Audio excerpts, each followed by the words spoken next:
Hello and welcome to the Wisconsin Drunken History Podcast. We are your hosts, Eric Sturgeon. And I'm Russell Sorry. This podcast is about all things Wisconsin, history, music, and culture. While drinking a few brews. Though we don't often use strong language, the jokes and the content is not intended for young audiences.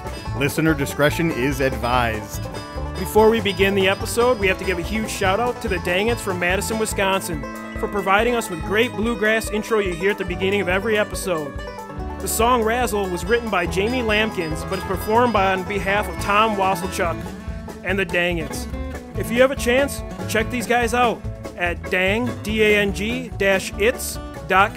for upcoming shows, music, or on how to book them for weddings, parties, and etc. Thank you for listening.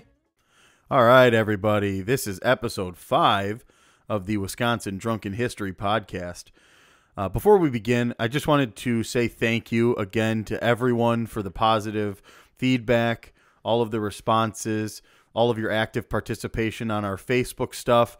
And again, thank you for listening. Thank you for all of the likes and subscribes on YouTube and following us on Spotify and on all the other platforms. We really do appreciate it. As an independent studio and an independent podcast, we rely on all of those numbers and stuff being driven in. So that's awesome. Thank you guys so much. And today's main story is the bubbler. Yeah, so when you say bubbler to a non-Wisconsinite, they might look at you funny and ask you what you're talking about. But if you don't already know, it's what we call a water fountain or a drinking fountain. And throughout the rest of the country, there's only small portions of the country that actually do use this term. There's a small section in Oregon, and on the East Coast, Rhode Island and Massachusetts. And on the East Coast, I'm guessing they call it bablas. Yeah. Hey there, Marty. I'm stopping at the babla. The car. Park. And weirdly enough, Australia, who refers to them as water bubblers. We will post a map on the social media so you can kind of see where the locations are at. It's kind of weird how they're sporadic throughout the country, but... Yeah. So if you haven't heard it, the original story goes that a Kohler Waterworks employee named Harlan Huckleby had designed and patented the idea in 1988. I was in touch with Kohler archivist and PR manager Ann Schaefer, who completely says this is untrue, and the Kohler company can't actually take credit for it. She said, "The company has never claimed to having invented the bubbler, nor does it hold a patent. They've searched patent records, and their records are to no available. The same goes for the employee, Harlan Huckleby. There is no record of him ever working at the Kohler company." This waterworks company did not exist during the time period, and Kohler was actually part of another company named Hessen and Stein Company at the time period. And they were not actually making the water or plumbing products like the Kohler company does now. And I used Wikipedia, and I never use Wikipedia for anything, so just bear with me on this one. Because a lot of times I find a lot of errors. And they used to have the Harlan Huckleby story posted, but it was recently taken down. And it's one of those sources I don't recommend anyone using. It's just kind of like a base, you get your base information, but you got to dig a little deeper. Yeah, Wikipedia is just all, it's publicly edited. You can add whatever you want. It obviously has to go through... There are some editors, there are some fact checkers that do some stuff, but it's not super quick. It can definitely take a little bit of time. So there's some things that are posted on pages that may not actually have any factual basis. You could read it today, and tomorrow it could be off. So definitely not a great source. Yeah, and this story was posted on there originally as the origin story, but this is not true. Kohler even confirmed it that this is not true. Right. Harlan kind of sounds like Milton from The Office. Where, yeah, right. They eventually moved him to the basement. He wasn't receiving his checks. They wanted to take his stapler. Yeah, exactly. He wasn't even there. The old red stapler. Did you know that stapler actually became a huge seller after that movie came out? Swingline. Yeah, Swingline. #1 stapler. So unlike the bubblers today who arc outward, the original bubber or water fountain actually used to go straight up and back onto the spout. And back then, a lot of people didn't realize, how sickness spread. So, the germs would go right back down onto the spout and back up into your mouth. It was, especially today during COVID. Oh my God, could you imagine? Yeah. I mean, there's a lot of people who just go straight in, put their tongue all around the spout, and that's how they get their water out of the thing. I mean, they're basically trying to get it. They're sucking it out. So yeah, today we're going to go over a few theories and ideas that are actually been posed by multiple people, and especially there's a historian up in Sheboygan named Beth Dipple, and she's kind of done a lot of searching on this stuff, and I would use her stuff. She's done a ton of digging, and one of the earliest date theories that has been posed, and I have to give credit, obviously, to Sheboygan Press and Beth Dipple, that the Red Wing Company, who used to actually produce water stuff, and a lot of people don't know that. They know them as the shoe company. Oh, wow. I didn't even know that. Yeah, so in the late 1800s, in the schoolhouses here in Wisconsin, there used to be an attachment that was actually placed on this ceramic pot called a bubbler.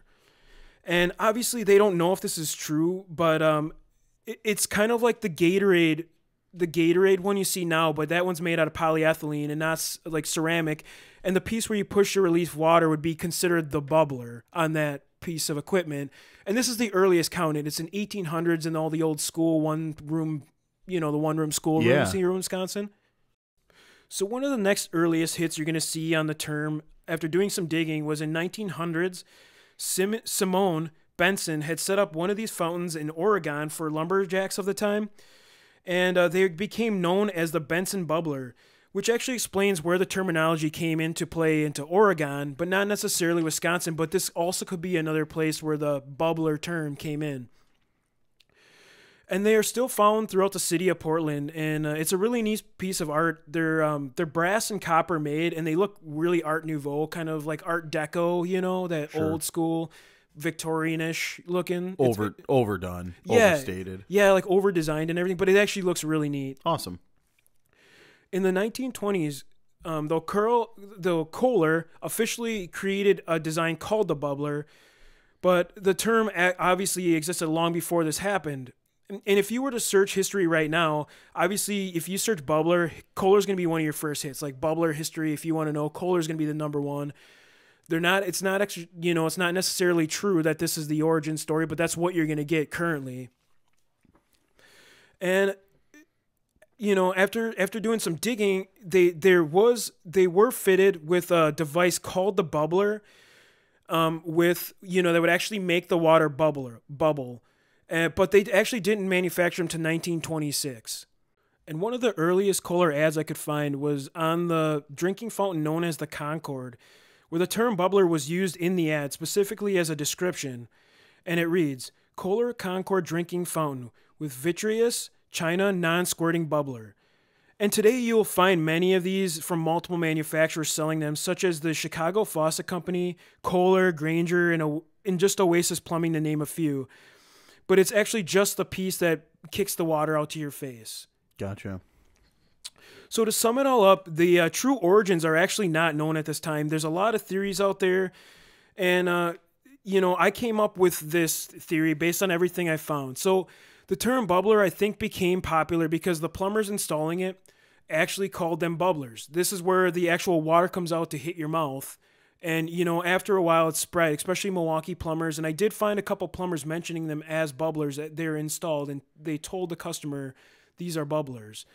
And I think the kind of word spread, and it just kind of became, one of those Band-Aid adhesive bandage type deals where it became kind of the mainstream. Right. You call it Kleenex, you call it Band-Aid, Frisbee. Those are all terms that are actually brands, not the name of the actual thing being used. So they just, like you said, they just become known as that thing, and nobody calls it just a bandage or a flying disc or something else. They don't call it the item, they call it the brand. Right, and like Simeon Benson Bubbler, I mean, that's where it spread to Oregon and also the East Coast. I mean, it's actually called the Benson Bubbler, so people just shorten it up and call it the Bubbler. Yeah, and honestly, when you look at like any drinking fountain that you're actually using, if you look at any one of those, if you look at the head of the spout, it actually looks like it's bubbling out. I know that it seems to be shooting, but most of the ones that we see today, especially the ones that have the more porcelain tub, those ones have that bubble look to it. Now the more recently produced ones that have the plastic type tub or the stainless tub, those ones don't. I mean, they have that good stream to them, so they don't look like they're bubbling quite as much. But I could definitely see it. So yeah, I mean, I hate to leave you guys hanging, but after all this digging and research, this is kind of the conclusion we've come to, and we'll leave it up to you to come to your own terms, but this is my theory, and it's kind of a lot of other people pose the same theory. And with that, we're going to take a quick break, and we'll be right back with you. All right, we are back again with our music segment. So today's band is Common Threads. They're a local band from the Janesville, Wisconsin area. We actually know some of these guys personally and have jammed at Russ's old house. We used to jam over there quite a bit. Really awesome house on Garfield over in Janesville. It just kind of sits, it stands out. Why don't you tell them about that? Yeah, it's like an old colonial, but there was like a back room off the back, and I had a roommate, Mike, living with me at the time. And they actually recorded some of their original stuff when Mike was still in the band in that house, which is, I find it's pretty cool. Absolutely awesome. Yeah. I mean, obviously, bring up Mike here, partier. Oh, yeah. Twisted Tiger. We partied hard. Yeah. I mean, there's so many good stories that we could tell you guys. We probably will later on this podcast, but there were so many wild times. Yeah, if I can just jump into a tangent just a real quick side segment. When him and I went to the bar and he was wearing the jacket from Drive, I looked over at him and I said, "Hey, Mike, what can I get you to drink?" I'm looking at the bartender. Mike says, "Give me a fight juice." I look at the bartender and I say, "He'll have a fight juice. And you know what? Make that 2. Not even thinking that fight juice isn't a thing on the menu. It's not a real drink. Nobody knows what this thing is. I had to look back at Mike and I was like, "Hey, just a little clarification. What again are we? What's that?" It ended up being a Long Island iced tea, just so everybody knows.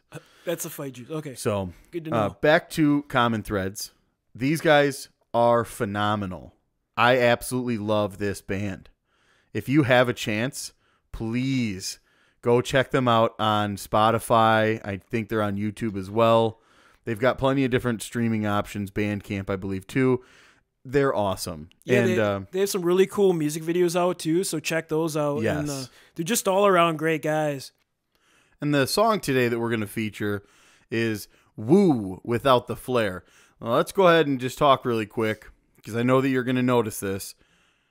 WWF fans, wrestling fans out there, I guess they call it WWE now. The Nature Boy, Ric Flair. Woo!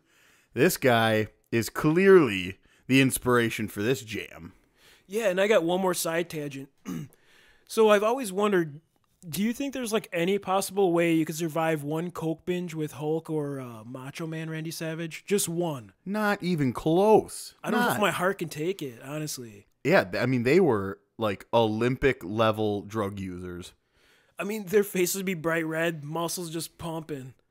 I mean, teeth clenched, just trying to talk through it. Cream of the crop, brother. Yeah. That's what I'm saying. But without further ado, here's Common Threads, Woo Without the Flair.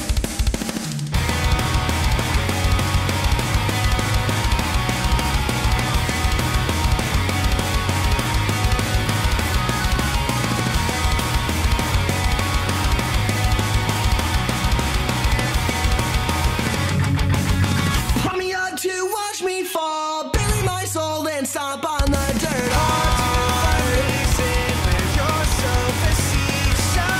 Laugh it off with no remorse.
with distance. You were so vicious. You struck with distance. You were so vicious.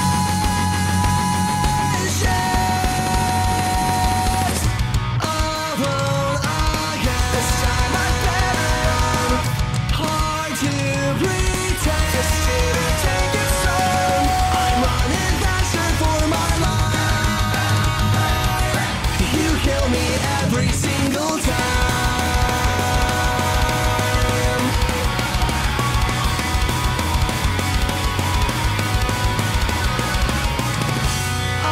Alone again.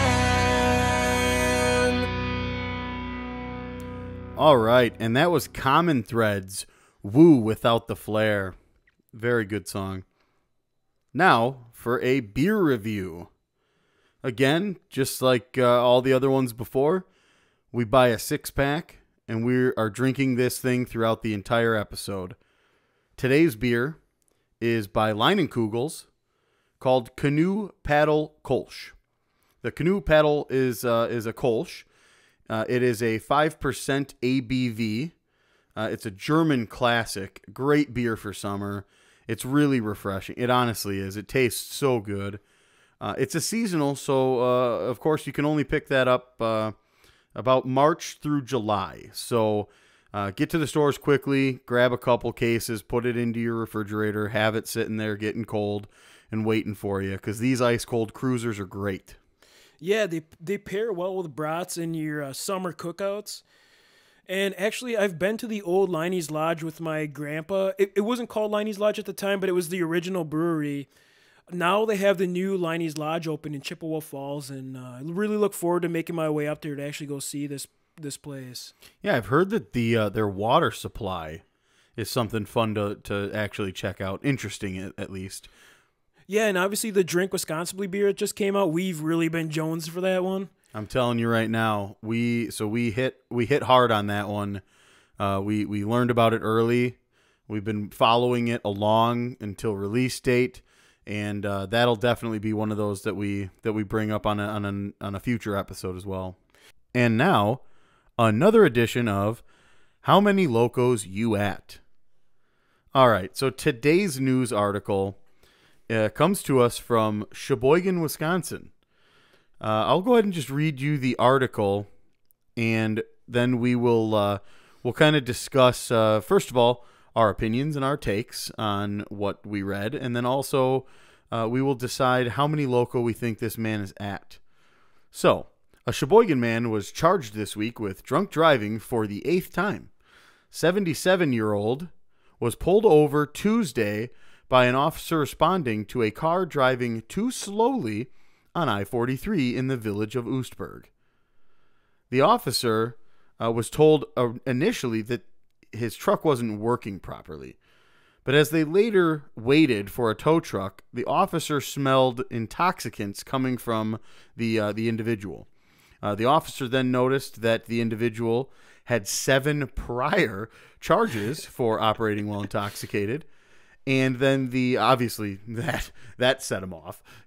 Let's go ahead and maybe go ahead and give this guy either the roadside test or just make him blow into a stick. But what ended up happening was his blood alcohol concentration came back for above 0.02, which, for those of you who don't know, 0.02 is the legal limit for anybody who has more than 3 or 4 OWIs or something like that.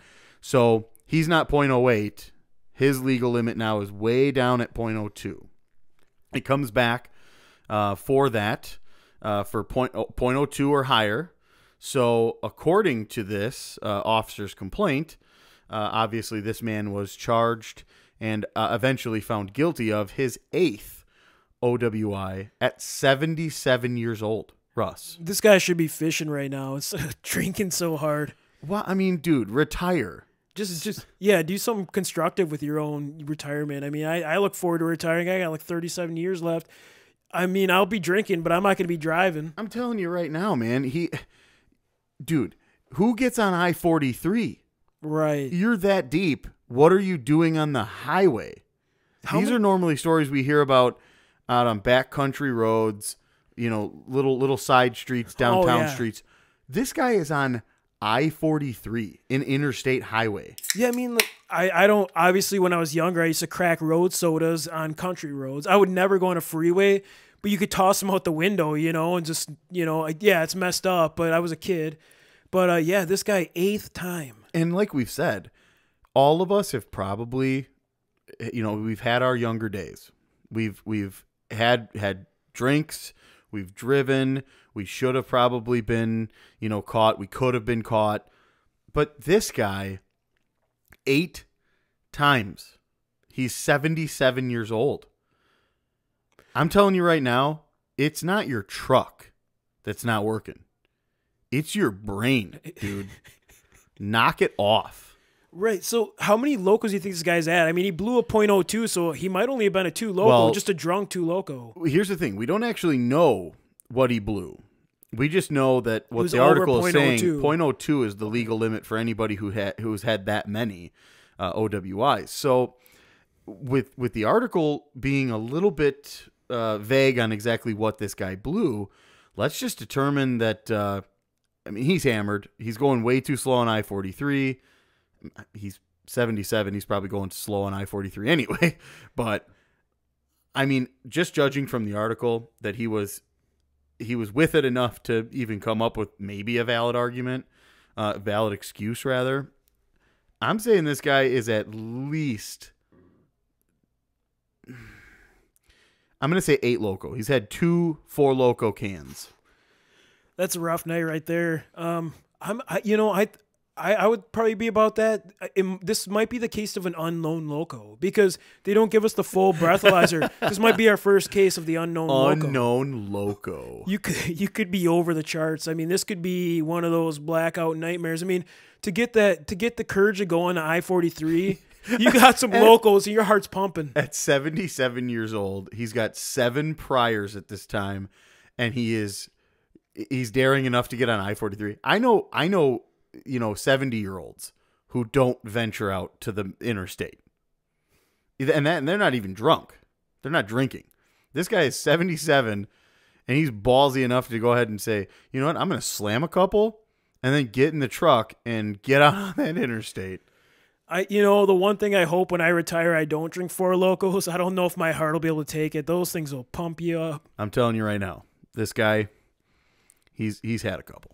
So we're going with an 8 loco, probably. So you think an 8 loco? Best guess. All right, we'll go with 8 loco on this guy. So as always, to conclude the episode, we want to give a local business shout-out. Today's shout-out is actually going to Dana Morgan from Grand Marsh, Wisconsin. He currently runs a business called Country Gems, where he makes all handcrafted bowls out of multiple types of wood. They're all handcrafted and polished by him himself. Check him out on Facebook, and I recommend picking one of these bad boys up. Yeah, this is fine quality stuff here, guys, too. So I would definitely check it out and purchase multiple bowls. I have to agree with you on that one. And with that, that'll conclude our episode. All right, that concludes this episode of Wisconsin Drunken History Podcast. If you enjoyed this vulgar display of Wisconsin, we recommend you subscribe via SoundCloud, Apple Podcast, Google Play, Spotify, Stitcher, and TuneIn. Also, leave us a review on any one of those above-mentioned sites, and we can read one at the end of every show. Follow us on social media, and feel free to reach out, especially if there is a piece of history or weird news you'd love us to share or research, as well as highlight some local artists or music. Our website is projectcapestudio.com. I'd also like to thank my friend and past coworker, Steph Skiback, for providing us with awesome podcast cover art, as well as the Dang It's for intro and outro music, and all of you for listening. As always, watch out for deer on the way home.